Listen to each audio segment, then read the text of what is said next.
Alright, so if you've been on the internet for like any time over the past few months, you're gonna hear one game talked about over and over and over again. Oh my god, Undertale! Undertale, it's the greatest game ever! And then I get people talking to me constantly on Twitter and in the comments and on Facebook, Tumblr, Instagram. Drake, you have to talk about Undertale. Undertale is the greatest thing ever. Oh my god, it's so fantastic. It's the best thing in the world. And I played it.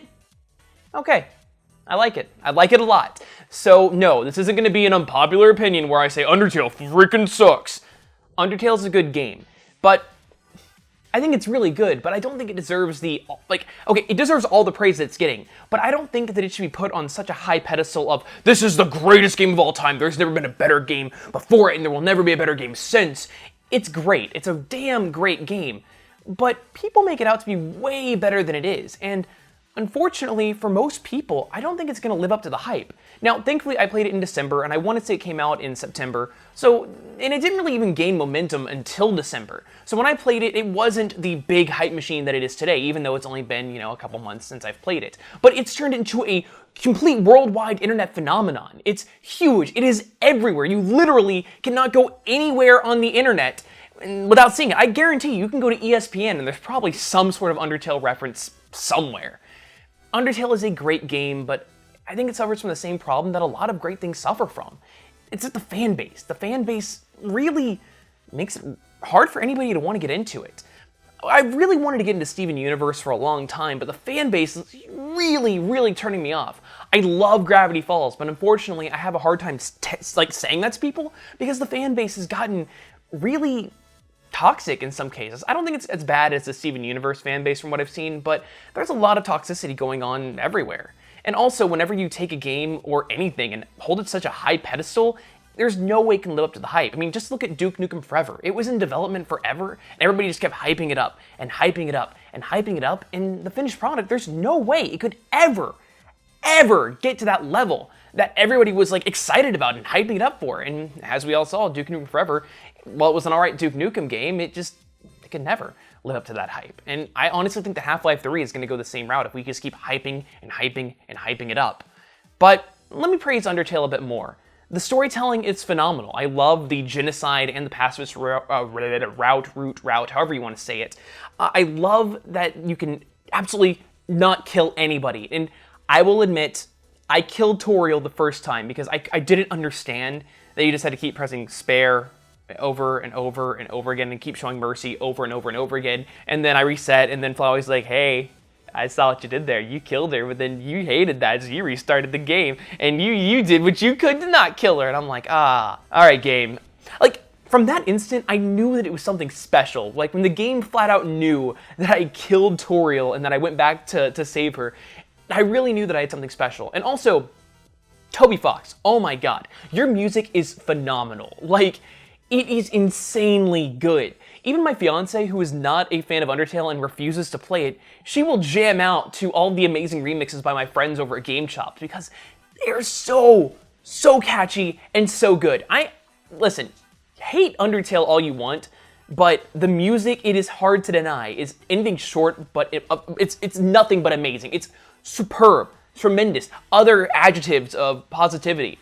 I love the storytelling. I love how different the genocide and the pacifist routes really are. I love how deep everything is. That everything is really simple on the surface level, but when you really dig deeper into the lore and you look into some of the hidden meanings and stuff, it really makes it a complex game. I also love that it's not a super long runtime because if you know me, I am not a fan of really overly long games. They're just not for me. I think that sometimes a lot of games overstay their welcome, but Undertale is not longer than it needs to be. I really like how when you're just walking and there's these cinematic pans and showing all the great beauty of the underground. They're quieter, less action-packed or joke-filled moments, but they really help set the tone for everything, and they don't feel obtrusive. They feel like they're actually adding something to the game.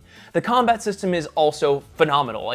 I love RPGs, but sometimes the repetitive nature of the most JRPG formulas where it's just hit, wait, gets a bit boring. That's why I love games like Tales of Symphonia, where it has a more active time combat. in games like Chrono Trigger as well. Something that spices up the formula a little bit, and having the shmup style not only makes it a fun change of pace, but also it makes the pacifist run hard. It's not a super hard game, but there are legitimate points of really real challenge, and I love that. I love all the mechanics. I love the humor. You know, Sans, of course, is a really humorous character. I love how cheeky and everybody is, and I love how the dialogue. It's very obvious that Toby was inspired by Earthbound, which, of course, if you know anything about Toby, you have the Earthbound Halloween hag. This game is very much feels like a spiritual successor to the Mother series, which I absolutely love. The Mother series is phenomenal. In fact, I have my copy of Earthbound right here with my Ness and Lucas amiibos. I absolutely adore the series, and I can't wait for Mother 3 to get translated soon, hopefully. But it's very obvious that Toby takes inspiration, and I think that it shines in all the same places that Earthbound shined. But, okay, so the humor is great. Unfortunately, it was a little too homestucky for me at times. Now, I like the humor a lot, and my fiance, when she watched me play this game, she really didn't like some of the humor because, again, it's a little too Earthbound, or a little too homestuck for both of our tastes. Wow, I can't believe I almost insulted Earthbound. Earthbound's humor is phenomenal. But I will admit that I'm not a fan of Homestuck. I tried to get into it. I was like, oh, well, everybody's praising this thing. Maybe I'll like it. And I tried to get into it. It just wasn't for me. And also, you know, the fans made it to be obnoxious. Oh, wow, look at that. It comes full circle. The humor is great, the story is great, but again, sometimes they're just a little too cringy, a little too millennial, a little too memey. I don't know. Lots of things that are like intentionally trying to be memes. Overall, I thought that the game was funny. I loved the Papyrus stuff. I loved the Sand stuff. I loved, you know, just some of the random dialogue from the NPCs, but I don't know. Just sometimes it's like nails on a chalkboard. I loved Asgore. I felt really bad about fighting him because, you know, I tried to spare him each time. I found out that you actually had to fight back, and I hated it because I just felt so bad for the guy. I felt really bad for Toriel. Like, I was really creeped out whenever she first went into the basement because she was going to destroy the door. I'm like, oh shit, creepy things are about to happen. But no, she just was a nice, sweet old goat lady. Aww.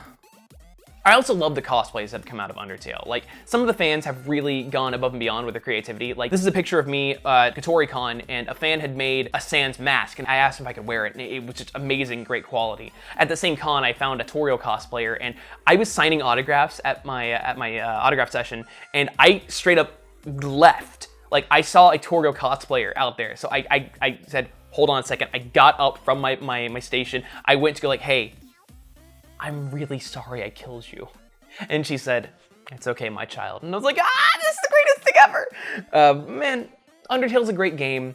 I think it deserves all the praise that it gets, but I do think that people hold it on too high of a pedestal. I think that the fans are a little bit too annoying at times. I think that I really hope the game doesn't get a sequel because I think that it told the story it needed to tell. It doesn't need to go further. I don't know what they could do with it. Unless Toby gets really creative, I don't think that it needs a sequel. I think it's a great self-contained story that has plenty of replayability, and you have to play it at least twice if you want the true pacifist ending.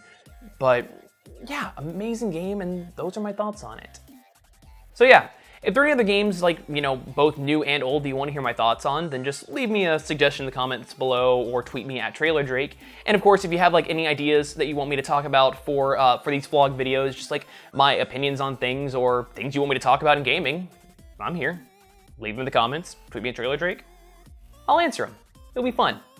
So that's about it. If you want to see some more of my vlogish videos, then just click this annotation right here, or click the eye in the corner, and you can see some of my fun little ramble rants. That's about it.